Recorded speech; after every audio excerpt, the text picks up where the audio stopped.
네. 자, 오늘은 사무엘상 30장 1절부터 10절까지 말씀을 통해서 인생이 쫓길 때 어떻게 해야 하나라는 제목으로 오늘 말씀을 통해서 함께 은혜를 좀 나누려고 합니다.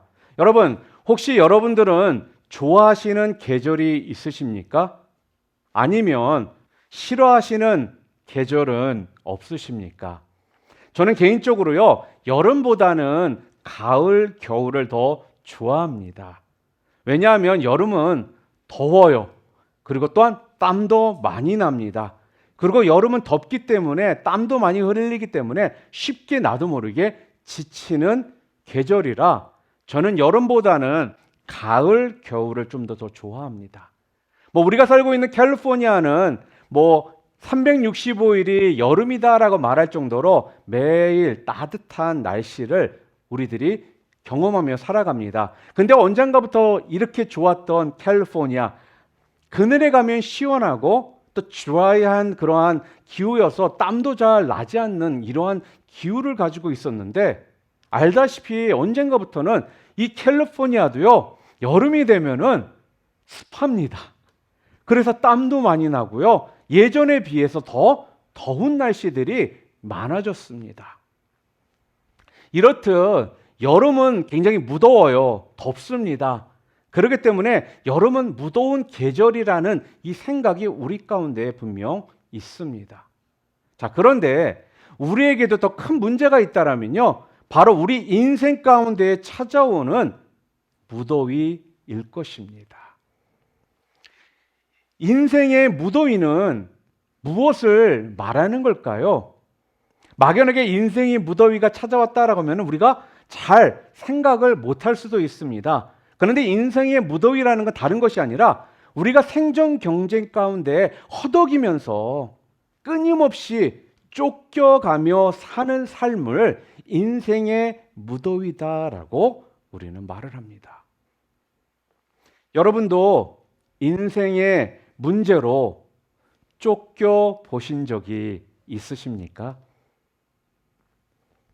아마 고등학교를 다니는 우리 졸업반 학생들이나 주니어들은요, AP exam, ACT, SAT 이런 것들 때문에, 그리고 클래스에서 있는 이 시험 때문에 매 순간 쫓기며 살합니다. 특별히 요즘에 저희 큰딸 고은이가 AP exam이며 ACT exam을 준비하고 또한 학교의 클래스들마다 시험이 너무나도 자주 있더라고요. 그러니까 그런 시험들을 준비하면서 시간에 쫓겨가는 그 모습을요, 자주 보게 됩니다. 또한 회사를 다니시는 분들은 어떻습니까? 마무리를 해야 되는 어떤 프로젝트의 날이 다가오잖아요. 그러면 마음이 그때부터요, 쫓기기 시작을 합니다. 그리고 우리가 살고 있는 이 미국 땅은 어떻습니까? 페이먼에 차여서 산다라는 말이 있을 정도로 미국에서는요, 이 페이먼 때문에, 매달 다가오는 이 페이먼 때문에 우리는 정말 허덕이며 살아갑니다. 그렇기 때문에 미국에서 사시는 분들은 장기간 어디로 여행을 간다든지 어디를 간다라는 게 정말로 쉬운 일이 아닙니다. 매달 우리가 지불해야 되는 이 페이먼트가 고정적으로 우리의 상황과 상관없이 찾아오기 때문에 그렇습니다. 집값도 매달 우리가 또 내야 되고요. 또한 지금 또 세금 시즌이잖아요. 또 세금도 내야 되고요. 그리고 가장 힘든 게 뭡니까? 신용카드 이 페이먼트 날짜가 다가오면 다가올수록 그 기한에 우리는 자꾸 우리도 모르게 마음이 쫓기기 시작한다라는 겁니다. 저 같은 목회자는 어떨까요? 매주 주보를 준비해야 되고 예배를 준비해야 되고 또 설교를 준비해야 되고 신방을 또 준비해야 되고 약속 시간 등 이런 모든 시간들에 나도 모르게 우리는 쫓기며 살아갑니다. 어떻습니까, 여러분? 여러분도 매일 이렇게 쫓기며 살아가십니까? 그때 여러분들은 어떻게 하시나요? 성경에 보면요, 평생을 쫓기며 살아온 사람이 있습니다. 바로 다윗입니다. 다윗의 일생을 보면요, 그는 처음부터 쫓기는 일생이었습니다. 누구로부터요? 사울로부터 쫓기는 인생이었다라는 거예요. 다윗은 사울의 이 시기심 때문에요, 20년간을요 매 순간 쫓기며 살았습니다. 그래서 젊은 날부터 유대 광야를 어떻게 보면 전전하면서 고통 가운데 살았다라는 거예요. 자, 그러다가 다윗에게 이런 생각이 든 것입니다. 아, 내가 블레셋 땅으로 피하면 더 이상 사울 왕이 나를 잡으러 오지 않겠지, 이 생각이 든 겁니다. 그래가지고 왜냐하면 그 당시에 블레셋은요 사울과 원수지간이었거든요. 또한 이 블레셋은 전쟁을 좋아하는 족속이었기 때문에 다윗이 거기로 숨기만 한다라면 사울 왕이 자기를 잡으러 오지 않을 것이라고 생각을 한 거예요. 그래서 다윗이 간 곳이 어디냐면 시글락입니다. 당시 시글락은요 블레셋 왕 아가스가 다스리고 있었는데요, 이 다윗이 자기 몸을 숨겨달라고 부탁을 하니까 이 아기스 왕이 선뜻 다윗에게 그렇게 하라고 하는 거예요. 근데 그 이유가 무엇이었냐면요, 블레셋이 다윗을 좋아해가지고 다윗보다 그렇게 하라고 한 것이 아니라 다윗을 볼모로 잡아가지고 사울을 잡으려고 잡기 위해 그랬다라는 것입니다. 자, 저기 옐로 라인이요, 저기가 팔레스타인 땅입니다. 블레셋 땅입니다. 그 밑에 보면 남쪽에 시글락이라고 되어 있죠. 바로 이곳으로 다윗이 간 것입니다. 그때부터 다윗과 블레셋의 어찌 보면 불편한 동거가 시작이 된 것입니다. 제가 직접 이 시글락 땅은 저는 가보지는 못했습니다. 그런데 갔다 오신 목사님들이 뭐라고 말씀하셨냐면요, 시글락에는요 저 땅에는 아무것도 없다라는 거예요. 한번 사진 보여주실래요? 빈들에 자풀만 무성하고요, 멀리서 바라보면 꼭 마치 언덕처럼 되어 있다라고 합니다. 이곳을 텔이라고 하는데 이곳을 현지 이름으로는 지금 뭐라고 부르느냐? 텔세라 이렇게 부른다고 합니다. 자, 그런데 다윗의 불행이 거기서 이제 내가 블레셋 땅으로 숨어 들어갔으니까 끝났을 거라고 다윗은 생각을 했는데요, 다윗의 불행이요 거기서도 끝나지를 않더라는 거예요. 겨우 이제 가족과 백성들을 데리고 가서 이 블레셋과 불편한 적과의 동침을 시작했는데 갑자기 바로 아까 사진 보여주실래요? 지도? 예, 남쪽에서요 아말렉군이 쳐들어온 것입니다. 아말렉군은요 저 부솔시내라고 되어 있죠. 이쪽 지중해 쪽 그 밑에 지역에서 사는 족속입니다. 이 아말렉 족속은요 에서의 자손들이에요.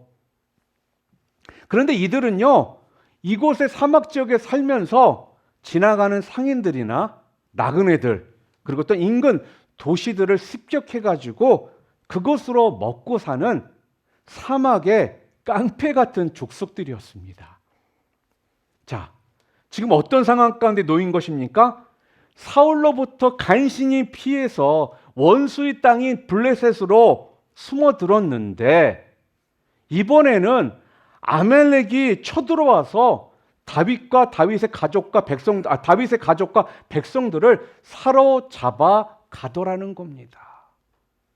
오늘 본문 1절과 2절 볼까요?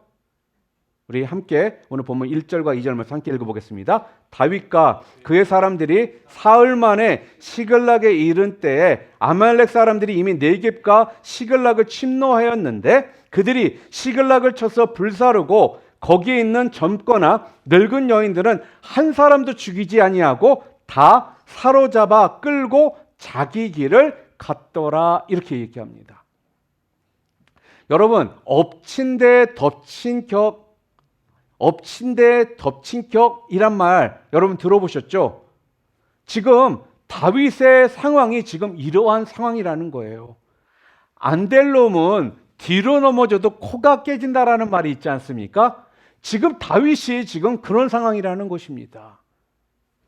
원수와 지금 함께 사는 것도 정말 힘들어 죽겠는데 아니 아말렉 군대가 또 쳐들어와서는 그나마 그 가족과 백성들을 잡아갔으니 다윗이 어떻게 해야 하겠느냐 하는 겁니다. 여러분도 이런 인생을 사신 적이 있으십니까? 한 가지가 안 되면 또 한 가지가 안 되고 또 한 가지 때문에 어떤 쫓기고 있는 상황인데 한꺼번에 여러 가지 일로 내가 쫓기면 그야말로 우리가 세상적인 말로 멘붕이 온다라는 말을 하지 않습니까? 정신이 없어집니다. 요즘 말로 한다면요, 진짜 돌아버리는 상황인 거예요. 여러분, 우리가 사는 삶이 바로 이런 삶이라는 것입니다. 늘 우리는요, 싫든 좋든 간에 쫓기며 살아가고 있습니다. 한 가지 일로만 쫓기면 그래도 좀 어떻게 해보겠는데 여러 가지 일로 우리는 쫓기며 살아가더라는 거예요.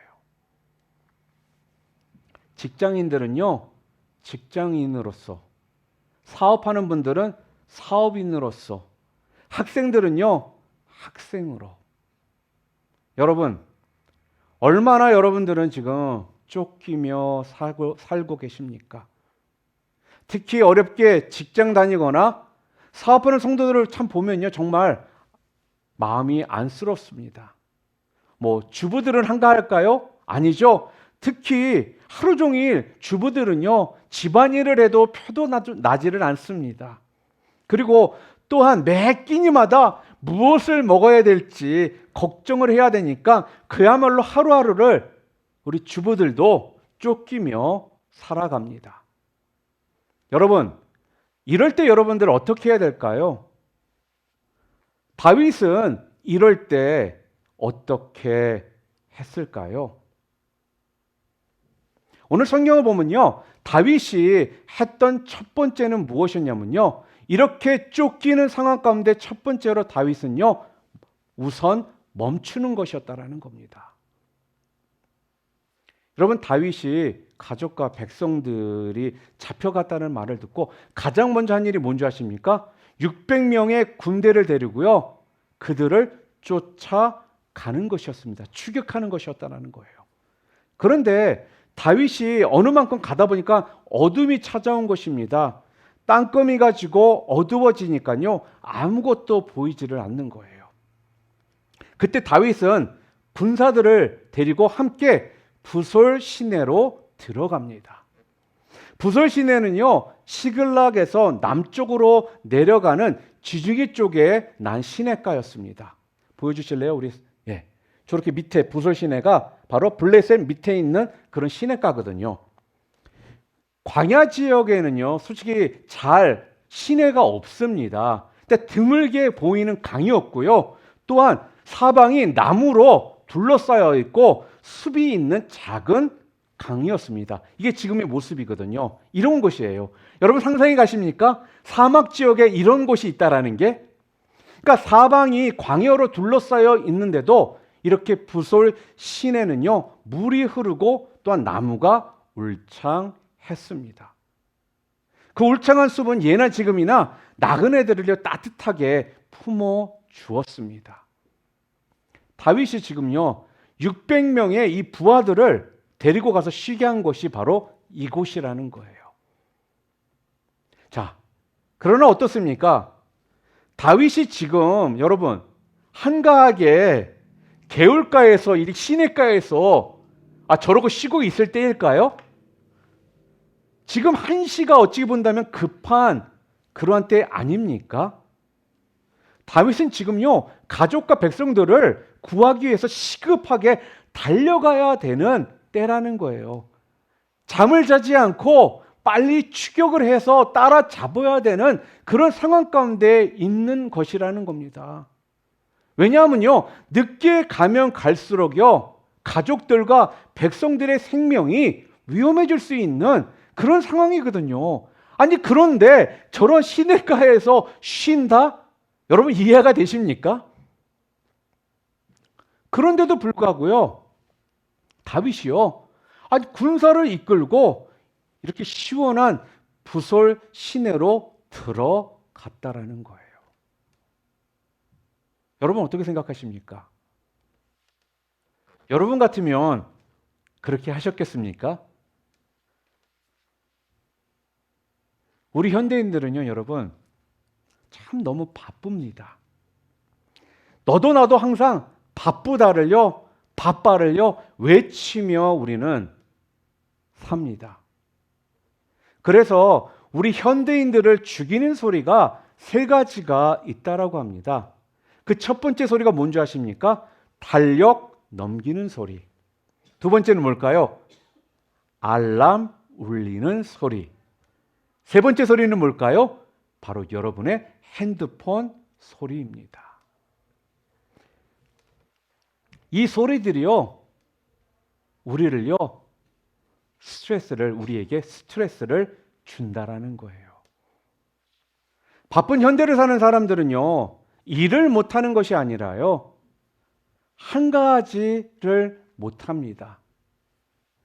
과로를 못 참는 것이 아니라 한가한 것을 못 참습니다. 마치 하루라도 우리가 일을 하지 않고 지내면은 꼭 죄라도 진 것 같은 생각이 들고요. 또한 근데 여러분, 그런데 게으른 것과 한가한 것은 여러분 다르다라는 거 여러분 알고 계시죠? 게으른 것은 성경에 뭐라고 나오냐면 죄라고 나옵니다. 그러니까 우리가요, 게을러서는 안 되겠지만 때로는 한가하게 지낼 수 있어야 한다라는 거예요. 어느 날 제가 평상시처럼 아침에 저희는 아이가 셋이기 때문에 라이드가 참 정신이 없습니다. 그래서 아이들을 각 학교마다 졸업업 시켜주고 오면서 제가 방송을 들었거든요. 근데 방송에서 무슨 내용이 있었냐면 멈춤에 대한 이야기를 하면서 이렇게 말을 하더라고요. 사람은 대체로 멈추는 것을 두려워한다고 합니다. 멈추면 끊기는 것 같다라고 생각을 하고, 멈추면 뒤처지는 것 같이 생각을 하고, 멈추면 늦어지는 것 같이 생각을 한다고 해요. 그런데 사실은요, 정반대라고 합니다. 정반대로 우리가 그렇게 살지 않아도 되는데 우리는 그렇게 생각을 하면서 사는 것이 요즘 현대 사람들의 모습이라는 거예요. 여러분, 자동차도요, 기름이 완전히 떨어지잖아요. 그리고 고장이 나면 어떻게 되죠? 강제로 그 차는 멈춥니다. 사람도 큰 병이 나잖아요. 그러면 영원히 멈추게 된다라는 거예요. 그렇기 때문에 힘이 남아 있을 때에 멈춰야지 더 큰 힘으로 우리가 다시 설 수가 있습니다. 힘이 없어서, 기름이 없어서 우리가 멈추잖아요. 그러면 우리는 다시 일어날 수가 없다라는 거예요. 그렇습니다, 여러분. 힘이 있을 때 멈춰야지, 힘이 없을 때 멈추면요, 그때는 일어날 수가 없는 겁니다. 가끔 인생이 쫓길 때요, 그래서 우리가 가장 먼저 해야 할 일은요, 바로 멈춰 서는 것입니다. 가던 길을 멈추고 힘을 얻기 위해 잠시 쉬는 시간이 필요하다는 것입니다. 어떤 분이 지금은 쉴 때라는 글을 썼습니다. 여러분 같이 보세요. 제가 읽어드릴게요. 방글방글 웃고 있는 아기를 보고도 마음이 밝아지지 않는다라면 지금은 쉴 때입니다. 식구들 얼굴을 마주보고도 살짝 웃어주지 못한다라면 지금은 쉴 때입니다. 아침에 눈을 떴을 때 창문을 비추는 그 아침 햇살이 눈부시게 느껴지지 않는다라면 지금은 쉴 때입니다. 사랑하는 사람의 하루가 궁금하지 않고 전화도 기다려지지 않는다라면 지금은 쉴 때입니다. 오랜만에 걸려온 친구의 전화를 받고 바쁘다는 말만 하고 끊었다라면 지금은 쉴 때입니다. 아름다운 음악을 들으면서도 소리만 들릴 뿐 마음에 감동이 흐르지 않는다라면 지금은 쉴 때입니다. 슬픈 영화를 봐도 눈물이 나오지 않고 슬픈 연속극을 보면서도 극본에 의한 것이라고 생각이 든다라면 지금은 쉴 때입니다. 오래된 사진첩을 넘기다가 반가운 얼굴을 발견하고도 궁금하지 않다라면 지금은 쉴 때입니다. 친구가 보낸 편지를 받고 그것을 끝까지 읽지 않거나 답장을 하지 않는다라면 지금은 쉴 때입니다. 사랑하는 사람과 헤어진 뒤 멀어지는 뒷모습을 보기 위해 한 번도 뒤돌아보지 않는다라면 지금은 쉴 때입니다. 아침과 저녁이 같고 맑은 날과 비 오는 날이 같고 산이나 바다에서 똑같은 느낌을 받는다라면 지금은 쉴 때입니다. 굉장히 공감이 가는 글이었습니다. 여러분, 근데 이것을 읽으면서 또 한 가지 이런 생각이 들더라고요. 우리 인간을, 우리 사람을 파괴하는 것은요, 언제나 우리 가운데 있는 바로 욕심 때문이다라는 것을요, 알게 되더라는 것입니다. 우리가 바쁠 때일수록요, 우리는 서두르지 말고 그래서 돌아가는 지혜가 필요합니다. 여러분, 셰익스피어 작품 중에 로미오와 줄리엣 아시죠? 그 작품 가운데 멀키시오라는 사람이요, 로미오에게 이런 말을 했습니다. 이런 대사가 나오죠. 맞아, 꿈은 한가한 머리에서 나오는 열매인 것 같아. 이런 대사가 나옵니다. 무슨 말이냐? 꿈은요, 한가한 사람의 머리에서 나온다라는 거예요. 좋은 생각, 좋은 아이디어, 좋은 것들은요, 우리가 언제? 쉴 때, 그때 나온다라는 겁니다. 그러니까 분주한 사람의 머리에서는요, 꿈이 나올 수 없고 좋은 것이 나올 수가 없다라는 거죠. 사랑하는 성도 여러분, 바쁘십니까? 바쁠 때일수록 여러분 돌아가시기를 바랍니다. 여러분, 예수님도 자주 쉬셨습니다. 쫓길 때 그래서 우리는요, 서둘러서 안 된다라는 거예요. 여러분, 기차가 올 때 일단 우리가 멈춰야 됩니다. 그래야지만 그 기차도 보이는 것이고 또 그 기차도 우리가 올라탈 수가 있는 것입니다. 혹시 지금 인생 가운데 쫓기는 인생을 살아가고 계신다라고 여기신다라면 여러분 일단 멈춰 서시기를 바랍니다. 또한 두 번째로 오늘 다윗이 우리들에게 인생이 쫓길 때 우리들에게 뭐라고 얘기를 해주고 있느냐? 다윗은요, 오늘 본문을 통해서 일단 멈춘 다음에 그 다음에 다윗이 했던 한 가지가 또 있습니다. 그게 뭐냐면요, 자기 자신을요 진단하는 거였습니다. 이 진단을 위해서 다윗이 찾아간 곳이 있었습니다. 바로 제사장 아비아달이었다라는 거예요. 그는 신실한 하나님의 사람이었고 다윗이 어릴 때부터 그에게요 진실한 길들을 알려주고 지도해줬던 다윗의 멘토와 같은 사람이었습니다. 다윗은요 그에게 가서는요 자기의 지금 현 상황들을 다 털어놓습니다. 그러고는 어떻게 하면 좋을지 하나님께 좀 물어봐 달라고 그에게 부탁을 합니다. 우리 8절 말씀 함께 읽어볼까요? 자, 우리 함께 읽겠습니다. 다윗이 여호와께 묻자와 이르되 내가 이 군대를 추격하면 따라잡겠나이까 하니 여호와께서 그에게 대답하시되 그를 쫓아가라. 내가 반드시 따라잡고 도로 찾으리라. 아비아달은 지금요 하나님의 음성을 통해 다윗에게 지금 쫓아가면 가족들을 찾아올 거라고 조언을 합니다. 그리고는요 하나님께서 반드시 너를 축복해 주시고 도와줄 거라고 그렇게 이야기를 하더라는 거예요. 자신이 어려울 때 자신을 도와줄 좋은 멘토가 있다라면 그거 얼마나 좋겠습니까? 여러분에게도 인생의 멘토가 여러분 있으십니까? 인생을 살다 보면요, 고달플 때, 정말 힘들 때, 아니 내가 또 어디로 가야 할지 모를 때 마음을 털어놓으면 마치 내일처럼 도와주는 사람이 있다라면 얼마나 좋을까요?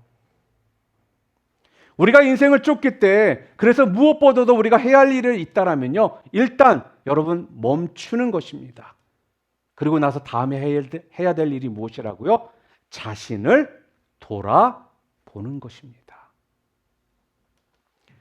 그리고 나서 자기를 사랑하는 멘토에게 자문을 구하고 또한 자기 성찰을 통해 자신의 문제가 무엇인지를 보아야 합니다.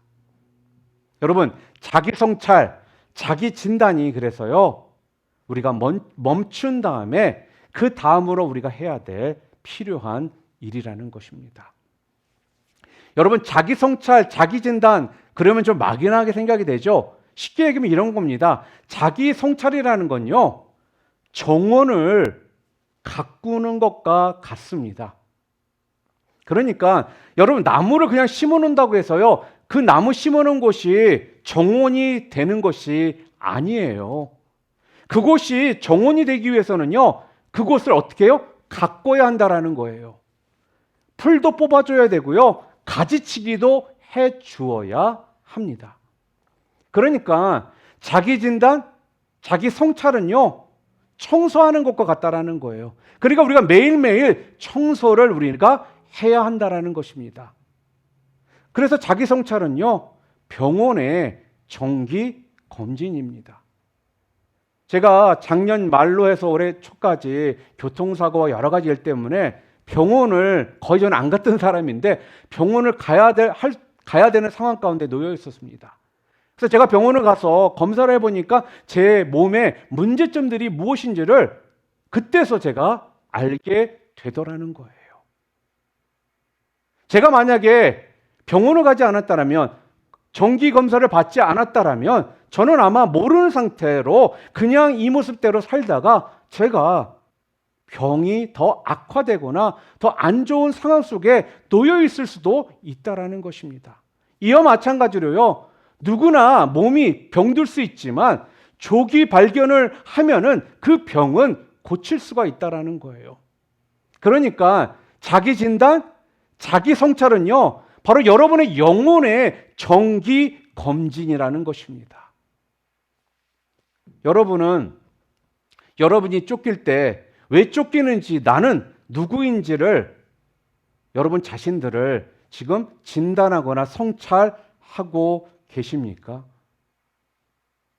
성경에 보면 좋은 예가 나옵니다. 베다니의 두 자매가 그랬거든요. 한 번은 예수님께서요, 마르다와 마리아 그 집을 방문을 하셨습니다. 그러니까 마르다는요, 예수님이 방문하셨다라고 바삐 움직이면서 음식을 만들고 있었습니다. 자, 그런데 동생 마리아는요, 예수님께 딱 달라붙어서 예수님 무릎 앞에 앉아서 예수님의 말씀을 듣기만 하더라는 거예요. 그랬더니 마르다가 좀 열이 나는 겁니다. 그러면서 주님한테 와가지고요, 말하라는 거. 주님, 나는 지금 너무나 이렇게 바빠 죽겠는데 내 동생은요, 가만히 저러고 앉아 있습니다. 좀 주님 어떻게 좀 해주세요. 그때 예수님께서요, 마르다에게 이렇게 이야기를 하십니다. 누가복음 10장 41절과 42절 말씀 우리 함께 읽겠습니다. 주께서 대답하여 이르시되, 마르다야, 마르다야, 내가 많은 일로 염려하고 근심하나 몇 가지만 하든지 혹은 한 가지만이라도 족하니라. 이렇게 마르다에게 말씀을 하시는데요, 지금 예수님께서 마르다를 진단해 주시더라는 거예요. 마르다가 스스로 자기를 좀 진단할 수 있었으면 좋았는데 그걸 못하니까 예수님께서 대신 마르다를 진단해 주셨습니다. 그러면서 오늘 본문에 세 가지 진단을 해주시면서 얘기하시는데, 첫 번째가 뭐예요? 마르다야, 너는 너무 많은 일을 지금 한다라는 걸 진단해 주셨고, 두 번째는 마르다야, 너는 너무 염려가 많다, 그렇게 진단을 해 주셨고요. 세 번째로 진단해 주신 게 무엇입니까? 한 가지에 집중하지를 않는다라면서 세 가지를 마르다를 대신해서 예수님께서요 진단해 주시더라는 거예요. 여러분, 우리가 쫓기는 첫 번째 이유를 아십니까? 첫 번째 이유는요, 우리가 너무 많은 일을 하고 있다라는 거예요. 내가 할 수 있는 일보다, 내가 해야 할 일보다 더 많은 일을 하고 있는 것입니다. 우리는 이것 때문에 내가 해야 할 일이라고 생각하지만 그게 지나친 일 때문에요, 우리는 매일매일 우리도 모르게 힘들어 한다라는 거예요. 그래서 우리 가운데 생기는 것이 여러분 무엇인지 아십니까? 바로 스트레스입니다. 여러분, 스트레스는요 본래 공학 용어입니다. 지나치게 무거운 물건을 놓잖아요. 그럼 그 물건이 눌리면서요 그곳에 압박이라는 것을 받습니다. 그래서 그 압박이 심해지면 그 다음에 오는 게 뭔지 아십니까? 휘어버린다는 것, 휜다라는 것입니다. 이것이 스트레스입니다.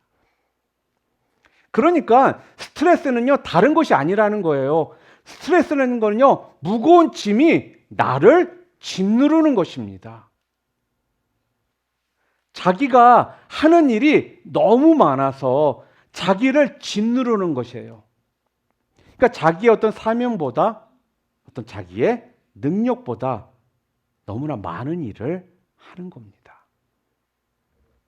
그런데 결국 왜 힘든가를 자세히 들여다보잖아요. 제가 초반부에도 말씀드렸던 것처럼 거긴 이유가 있습니다. 바로 욕심 때문입니다. 그래서요 우리는요 내려놓아야 한다는 거예요. 일을 덜어내는 법을 배워야 합니다. 우리가 인생을 쫓길 때 내가 하는 일이 너무 많지 않은가를요 우리가 살펴보아야 합니다. 또 하나 우리가 자가진단은 나는 얼마나 많은 염려를 하느냐입니다. 여러분, 염려 많이 하십니까? 그런데 여러분이 염려하셔서 그 염려로 그 문제가 해결된 적이 있으신가요? 잠언 12장 25절 말씀 한번 읽어볼까요? 함께 읽겠습니다. 근심이 사람의 마음에 있으면 그것으로 번뇌하게 되나 선한 말은 그것을 즐겁게 하느니라, 이렇게 말합니다. 여러분, 구약에 보잖아요. 그러면 구약은요 염려를 어떻게 표현하느냐, 갉아먹다, 끊임없이 고통을 준다라는 뜻으로 사용을 합니다. 그리고 신약에서는 염려는 쪼갠다, 분열시킨다라는 뜻으로 사용을 하고 있습니다. 그러니까 염려는요 우리의 마음을 어떻게 한다라는 거예요? 갉아먹고 우리의 정신을 쪼개고 우리의 영혼을 분열시키는 것이 염려라는 겁니다. 어떤 학자가 염려 지수를 측정하기 위해서요 이러한 검사지를 만들었습니다. 여러분이 얼마나 많은 염려를 하는지 오늘 한번 좀 체크업을 해보겠습니다. 10가지를 제가 보여드릴 거예요. 자, 이 10가지 중에 내가 몇 가지가 나한테 속하는지 한번 카운트해 보시기를 바랍니다. 첫째, 1번. 나는 쓸데없고 비생산적인 염려를 하는데 다른 사람들보다 더 많은 시간을 보낸다. 2번. 나는 평소에 주변 사람들로부터 너무 많은 걱정을 한다는 말을 듣는다. 3번. 나는 한시라도 염려를 하지 않으면 나쁜 일이 생길 것만 같다. 4번. 나는 일을 할 때마다 항상 염려부터 앞선다. 5번. 나는 염려를 통해 가까운 사람들을 불안하게 한 적이 있다. 6번.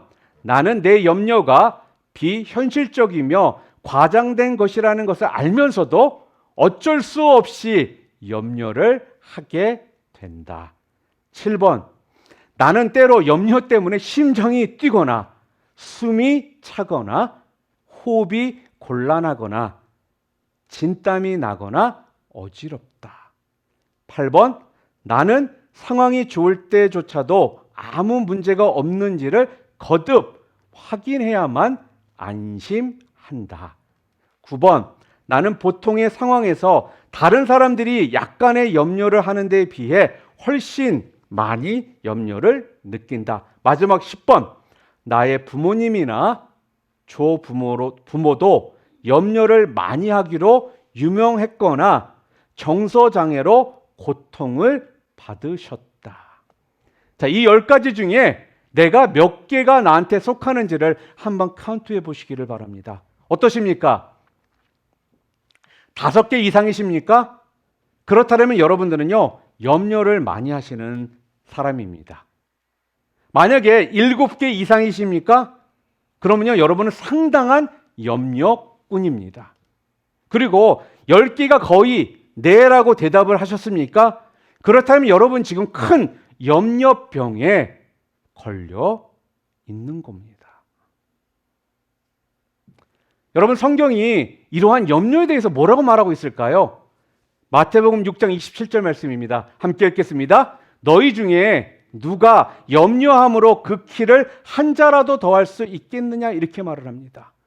이 말씀은 다른 게 아니라요, 염려해가지고 나아질 수는 없다라는 거예요. 염려가 여러분들에게 득이 될 수 없다라는 것입니다. 지금 성경은요, 우리에게 그렇게 지금 말씀을 주신다라는 거예요. 흥미로운 통계가 있습니다. 어떤 기관에서 염려를 좀 분석을 해봤는데요. 그랬더니 우리가 하는 염려의 40%는 결코 일어나지 않을 것을 염려하는 것이고요. 30%는요, 이미 지나간 일들을 염려하는 것이고요. 22%는 매우 사소해서 염려하지 않아도 될 일을 염려하는 것이고요. 4%는 염려한다고 우리가 바꿀 수 있는 것이 아닌 것을 염려하는 것이고, 오직 4%만이 우리가 염려할 수 있는 일이라고 합니다. 자, 그러니까 우리의 염려의 96%는 불필요한 염려를 우리가 지금 하고 있다라는 거예요. 사랑하는 성도 여러분, 오늘 성경은요, 다윗을 통해서요, 우리의 인생이 쫓기는 이유는, 또한 인생이 쫓길 때 우리가 해야 될 것은 우선 멈추는 것이고, 또한 그 다음에는요, 내 자신을 진단하는 것이라고 말씀을 합니다. 그러면서 그 진단 가운데 내가 지금 너무나 많은 일을 하고 있지는 않은지, 또한 내가 염려 근심 가운데 있지는 않은지, 그리고 내가 한 가지 일에 집중을 하지 못하고 있지는 않은지 내 자신을 뒤돌아 보아야 한다라고 말씀합니다. 자, 그러면서 오늘 성경은요, 우리들에게, 자, 그렇다면 내가 멈춰서고 자가 진단을 하고 그 다음에 우리가 해야 될 일이 무엇이냐, 세 번째는요, 지금 성경에 보니까 다윗이 아말렉에게 쫓기면서 결국 어떻게 했어요? 승리를 했습니다. 그런데 어떻게 승리를 했다라고 오늘 성경에 나와 있습니까? 하나님으로부터 힘을 얻어서 승리를 했다라고 나옵니다. 우리 6절 후반부 함께 읽겠습니다.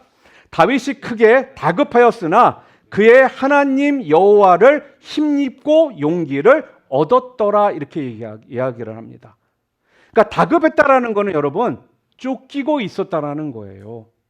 다윗이 지금 사울에게 쫓기고 블레셋에게 쫓기고 아말렉에게 쫓기면서요, 그럼에도 불구하고 최종적으로 어떻게 했다라는 겁니까? 승리를 했다라는 겁니다. 그런데 그 승리를 어떻게 했다라고요?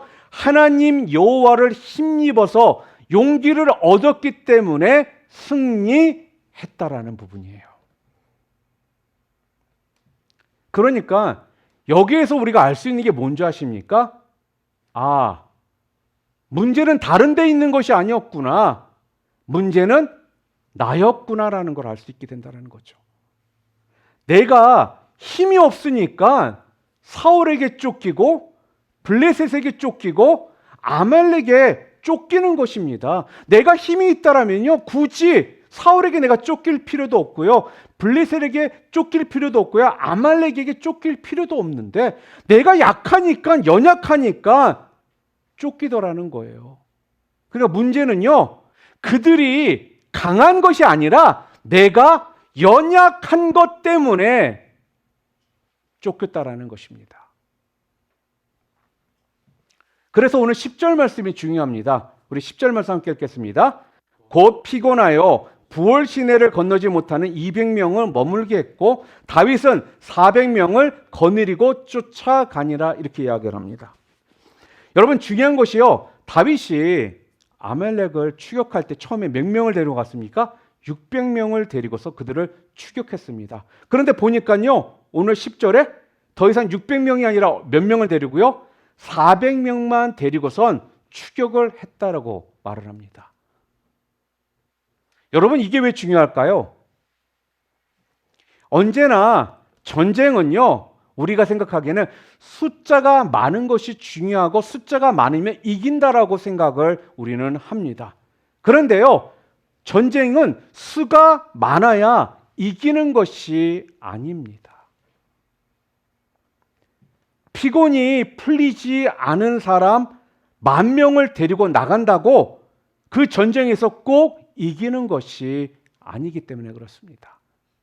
그러니까 피곤이 풀린 사람, 영적으로 회복된 사람, 여호와로 인해서 힘을 얻은 사람이 전쟁에 나가야 그 전쟁에서 이기는 것입니다.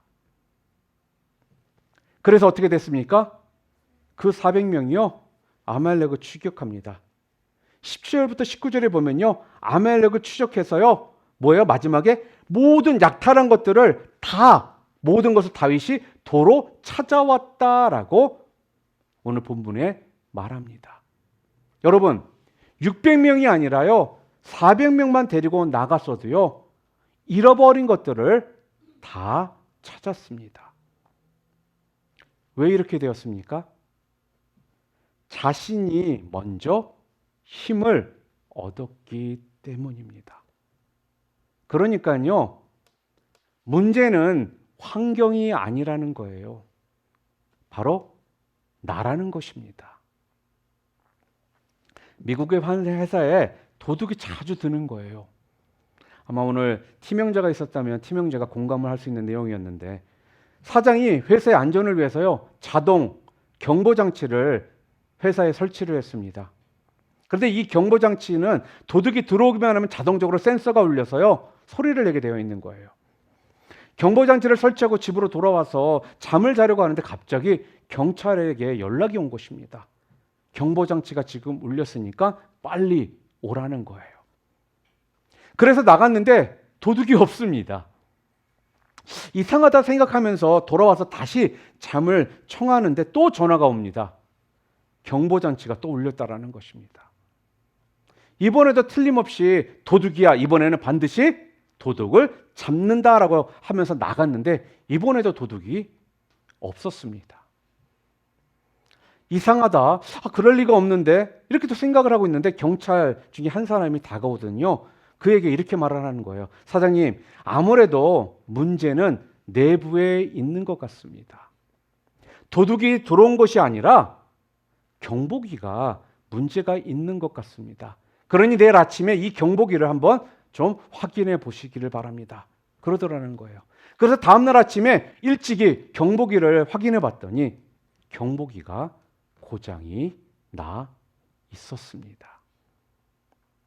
문제는요, 안에서 생겼고 그날 도둑은 들어오지를 않았습니다. 우리는 세상을 살아가면서요, 자꾸 문제의 원인을 자꾸 밖에서 우리는 찾습니다.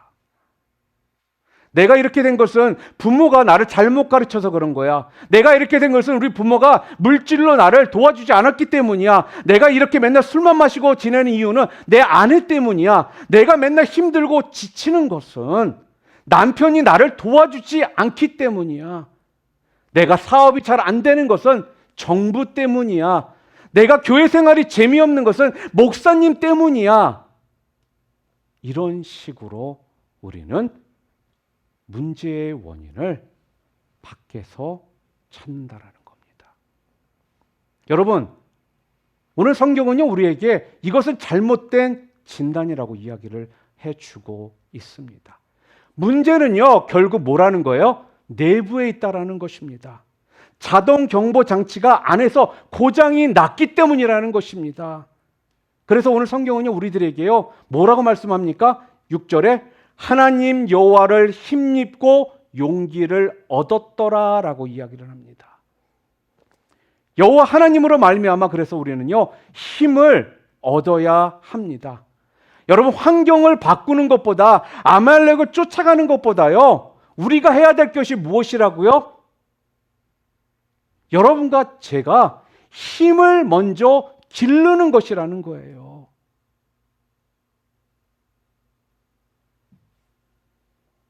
여러분이 이 땅을 살아가면서 쫓기지 않고 또한 쫓기지 않고 살아가는 비결은 다른 곳에 있는 것이 아니라 하나님 여호와를 힘입고 용기를 얻을 때에 여러분이 쫓기는 삶이 아니라 쫓아가는 삶을 살 수 있다라고 오늘 성경이요, 우리들에게 그 답을 주고 있다라는 것입니다. 그러기 위해서 우리들이 해야 될 것이 무엇일까요? 우리에게는요, 무엇보다도 그래서 기도가 필요합니다. 기도하지 않아도 될 만큼 하찮은 기도 제목은요, 이 세상에 없다라는 것입니다. 누구나요, 여러분, 기도를 하면요, 힘을 얻습니다. 그리고 우리가 힘을 얻잖아요.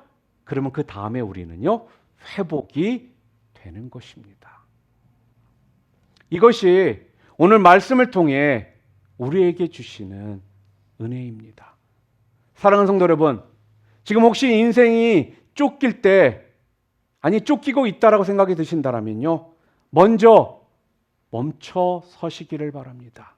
그리고요, 자기 자신을 진단해 보시기를 바랍니다. 그리고 그 다음에 하나님으로부터 여러분들이 힘을 입고 여러분이 나아가신다면요, 이 땅에서 더 이상은 쫓기는 인생, 실패하는 인생, 불안한 인생, 불행한 인생이 아니라 승리하는 인생, 감사가 넘치는 인생, 행복한 인생,